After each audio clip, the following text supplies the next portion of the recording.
The fluorescent lights in the office lobby buzzed like angry wasps as I stood there, takeout containers growing cold in my hands. The security guard's words echoed in my mind like a death sentence. "Ma'am, Mr. Davidson hasn't worked here in 6 months. 6 months. 6 months of working late, 6 months of missed dinners, 6 months of believing my husband Marcus was climbing the corporate ladder while I waited at home like a faithful dog. The Thai food I'd driven across town to get, his favorite pad Thai and spring rolls, suddenly felt heavy as concrete blocks. "You must be mistaken," I whispered, my voice barely audible over the building's mechanical hum. "Marcus Davidson, senior financial analyst. Tall, dark hair, drives a blue Honda." The guard, a kind-faced man in his 60s, shook his head slowly. "I remember him, Mrs. Davidson. Nice fellow. But he was laid off back in March. Budget cuts. I'm sorry to be the one telling you this." March. It was September now. The math crashed over me like ice water. Every late meeting, every client dinner, every apologetic text message had been a lie. My legs felt unsteady as I gripped the counter. "Are you all right, ma'am?" the guard asked gently. I wasn't all right. Nothing would ever be all right again. I sat in my car in the parking garage for 20 minutes staring at my phone. Marcus's last text glowed on the screen. "Working late again, don't wait up. Love you, babe." Sent at 7:43 p.m. just like clockwork. Just like every other night for the past 6 months. My hands trembled as I scrolled through our message history. The pattern was sickeningly consistent. Always between 7:30 and 8 p.m. Always the same excuse. Always ending with, "Love you, babe." Like those 3 words could bandage over the gaping wound of his deception. I called my sister Jennifer, my voice cracking as I explained what happened. "Emma, honey, you need to come over here right now," she said firmly. "Don't drive like this. I'm coming to get you." But I couldn't wait. I needed answers. I needed to understand how the man I'd shared a bed with for 8 years, the man who still kissed my forehead every morning before his fake commute, could look me in the eye and lie so effortlessly. I started the engine and pulled out of the garage, the takeout containers sliding across the passenger seat. The spring rolls spilled out, scattered like the pieces of my marriage. As I drove home through the familiar streets of our suburban neighborhood, every landmark felt foreign, like I was seeing our life through different eyes. Our house looked exactly the same. White picket fence, red door, the garden gnome I'd bought him for his last birthday sitting smugly by the mailbox. Inside our home, everything felt contaminated by lies. The wedding photos on the mantel, the world's best husband mug I'd given him last Christmas, the shared calendar on our refrigerator with his fake work schedule. It all mocked me with its fraudulent normalcy. I went straight to our home office and powered up his laptop. Luke wasn't exactly tech-savvy. His password was still our wedding date. The desktop opened like Pandora's box and I dove in with desperate determination. His browser history was meticulously cleared, but I'd learned a few things from crime shows. I checked his email, his social media accounts, even his cloud storage. Everything was either empty or mundane. Too mundane. Too clean. Like he'd been carefully scrubbing away evidence. Then I remembered the phone tracking app we'd installed last year when he'd gotten lost on a business trip. Find My Family, ironically named considering how lost I felt right now. With shaking fingers I opened it and searched for Luke's location. The red dot pulsed steadily on the screen and my heart stopped. He wasn't at the office, obviously. He wasn't at any restaurant or bar in the business district. He was 12 miles away in a residential neighborhood I'd never visited, at an address I didn't recognize. 847 Maple Street. I screenshotted the location, my mind racing. Who lived at 847 Maple Street? What had my husband been doing there every night for 6 months? The questions multiplied like cancer cells, spreading through my thoughts and poisoning everything they touched. Driving through the subdivision at 847 Maple Street felt like entering an alternate reality. The houses were smaller than ours, more modest, with tiny front yards and older cars in the driveways. I parked across the street from the address, my hands gripping the steering wheel so tightly my knuckles had gone white. The house was a pale yellow bungalow with white trim and a small garden. In the driveway sat Luke's blue Honda, the same car that supposedly took him to his non-existent job every morning. Next to it was a silver SUV with a baby on board sticker in the rear window. My stomach dropped to my feet. Baby. There was a baby involved in this nightmare. As I watched, the front door opened and Luke stepped out.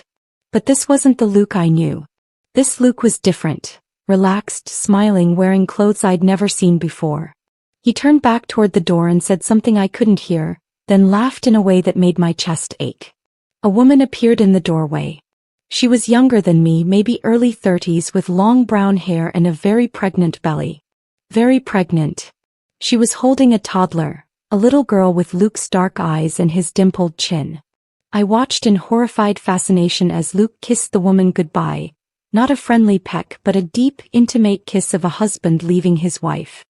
He ruffled the little girl's hair, placed his hand on the woman's swollen belly, and said something that made her laugh. Then he got in his car and drove away, heading toward our house. Heading home to me to continue the performance of our marriage. I sat in that car for 3 hours watching the house on Maple Street like a private investigator. The pregnant woman, I'd started thinking of her as the other wife, moved around inside, occasionally visible through the windows. The toddler played in the backyard, her laughter carrying on the evening breeze. This wasn't an affair. This was a whole other life. At 9:30 p.m. I drove to a 24-hour diner and ordered coffee I couldn't taste, pie I couldn't swallow. I needed to think, to plan, to figure out what to do with this information that felt like a hand grenade in my chest. I pulled out my phone and did something I never thought I'd do. I called a private investigator. Bertha Rhodes's name had come up when I'd Googled infidelity investigation in a moment of paranoid desperation months ago. I'd bookmarked her website, telling myself I was being ridiculous. Now I wished I'd called her sooner. Ms. Rhodes? This is Emma Davidson. I need your help. I think my husband has been living a double life. Bertha's voice was calm, professional. Can you meet me tomorrow morning? Bring everything. Photos of your husband, financial documents, anything that might be relevant. And Mrs. Davidson? Don't confront him yet. Let me do some digging first. I drove home at midnight, my mind churning with questions and scenarios. Luke's car was in our garage, the kitchen light was on, and I could see him moving around inside, probably making his nightly snack. The domesticity of it all felt grotesque now, like watching a movie where the serial killer waters his flowers and kisses his mother goodnight. I sat in my car for 10 more minutes, gathering the strength to go inside and pretend everything was normal. Bertha Rhodes's office was in a converted warehouse downtown, all exposed brick and modern furniture. She was smaller than I'd expected, with sharp eyes behind wire-rimmed glasses and the kind of calm competence that immediately put me at ease. Tell me everything, she said, pouring coffee from a French press. I told her about the security guard, about the house on Maple Street, about the pregnant woman and the little girl who looked exactly like Luke. Bertha took notes in a leather-bound notebook, occasionally asking for clarification or details. How long have you been married? She asked. 8 years. We met in college, got married right after graduation. We've been trying to have kids for the past 5 years, but... I gestured helplessly. Nothing happened. Luke said we should just enjoy being together, that kids would come when they were meant to. Bertha's pen stopped moving. Mrs. Davidson, did you ever see a fertility specialist? Luke didn't want to. He said it was too clinical, too invasive. He preferred we just keep trying naturally. The words felt bitter in my mouth now. Had that been another lie? I'm going to need about a week to do a thorough background check, Bertha said. In the meantime, don't change your routine. Act normal. Can you do that? I nodded, though I wasn't sure I remembered what normal felt like anymore. That week was the longest of my life. I cooked Luke's favorite meals and watched him eat them while texting the other wife. I did his laundry, folding shirts he wore to his fake job. I kissed him goodnight and lay awake listening to him sleep, wondering if he dreamed about her. Bertha's call came on a Friday afternoon while Luke was at his imaginary office. I need you to come in right away, she said, and something in her voice made my blood freeze. Her desk was covered with documents, photographs, and printouts when I arrived. Bertha's expression was grim as she gestured for me to sit down. Mrs. Davidson, your husband's real name is Luke Williams, not Luke Davidson. He legally changed it 7 years ago, 2 months before he married you. He's been married to someone named Lisa Williams for 12 years. They have 2 children together. The little girl you saw, who's 3 years old, and Lisa is currently pregnant with their second child. The room spun around me. I gripped the arms of my chair to keep from falling over. There's more, Bertha continued gently. The address where you live. It's not in both your names. It's only in yours. Luke never contributed to the mortgage payments. He's been using your money to support his other family. Lisa Williams believes her husband works out of town frequently for business. She has no idea you exist. She slid a folder across the desk. Bank records show he's been transferring money from your joint account to an account under his real name. Over the past 3 years, he's taken approximately $180,000 of your money to fund his double life.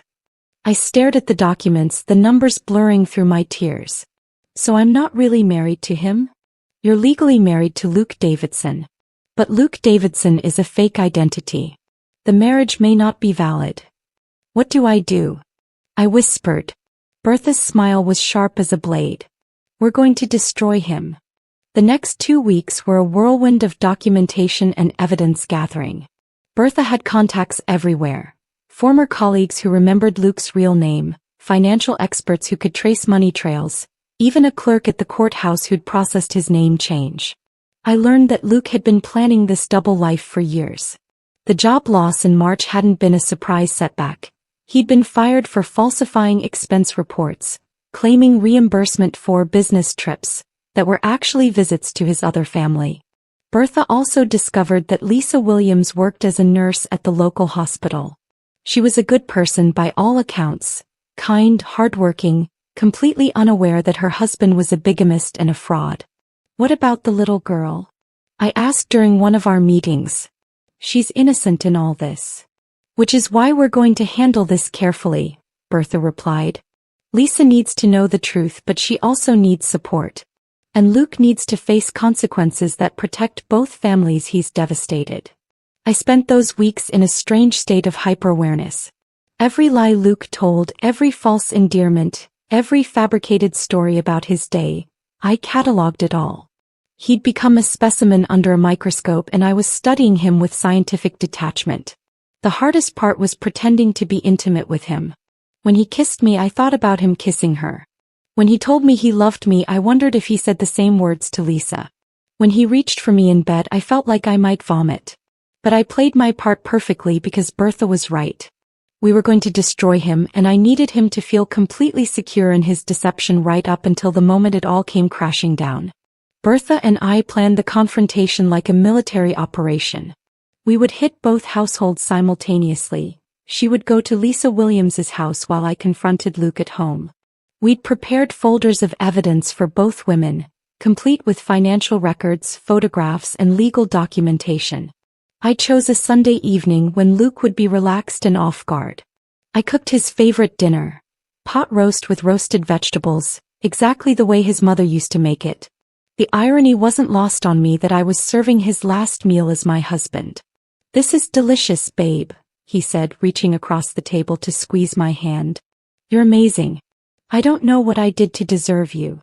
I looked into his eyes, those familiar brown eyes that had lied to me thousands of times, and felt nothing but cold clarity. "Luke," I said calmly, "we need to talk." Something in my tone made him freeze, his fork halfway to his mouth. "What about?" I placed the folder on the table between us, right next to the salt and pepper shakers I'd received as a wedding gift from his fake family. "About your wife Lisa and your daughter Emma. About the baby you're expecting in 2 months. About the $180,000 you've stolen from me. About the fact that your real name is Luke Williams and our marriage might not even be legal." The color drained from his face so quickly I thought he might faint. The fork clattered onto his plate. "Emma, I can explain." "No," I said, standing up. "You can't. Because there is no explanation that makes this okay. There is no explanation that justifies 8 years of lies." His mouth opened and closed like a fish gasping for air. Then his survival instincts kicked in and he tried to flip the script. "You went through my things. You hired a private investigator. How could you violate my privacy like that? Luke's voice rose to a pitch I'd never heard before, desperate and ugly. I laughed and the sound surprised even me. It was sharp and bitter, but underneath it was something else, relief. Your privacy? You forged documents, stole my money and committed bigamy. But sure, let's talk about privacy violations. He tried every manipulation tactic in the book. First, he denied everything despite the photographic evidence. Then he blamed me. If I'd been more supportive, more understanding, he never would have needed another family. He claimed it was all for me, that he'd been trying to protect me from the truth of his job loss. Finally, when nothing else worked, he cried. Real tears, streaming down his face as he begged me not to destroy his other family. Please, Emma. Lisa is pregnant. Little Bertha doesn't understand. They don't deserve this. You're right, I said quietly. They don't deserve this. They don't deserve to be lied to any more than I did. Which is why Bertha is at their house right now, showing Lisa the same evidence I'm showing you. His face went white with panic. You didn't. I did. And tomorrow morning, I'm filing for an annulment and pressing charges for fraud and theft. You have until tonight to figure out where you're going to sleep because it won't be here. 6 months later, I sat in family court watching Luke plead guilty to multiple felony charges. Lisa Williams was there too, holding her new baby, Luke's son, born 3 weeks ago. We'd become unlikely friends through this nightmare, bonded by betrayal and united in our determination to build better lives. Luke got 5 years in prison and full restitution orders for both families. The house was mine free and clear since I'd paid for it entirely. I started a support group for victims of bigamy and financial fraud, meeting in my living room every Tuesday night. I never did get the family I dreamed of with Luke. But I got something better. The truth, my dignity, and a fierce understanding of my own worth. And sometimes, late at night when I'm reading in my garden surrounded by the flowers I planted after he left, I think about that woman who stood in that office building with cooling takeout containers, and I'm proud of how far we've both come. The truth may have shattered my world, but it also set me free.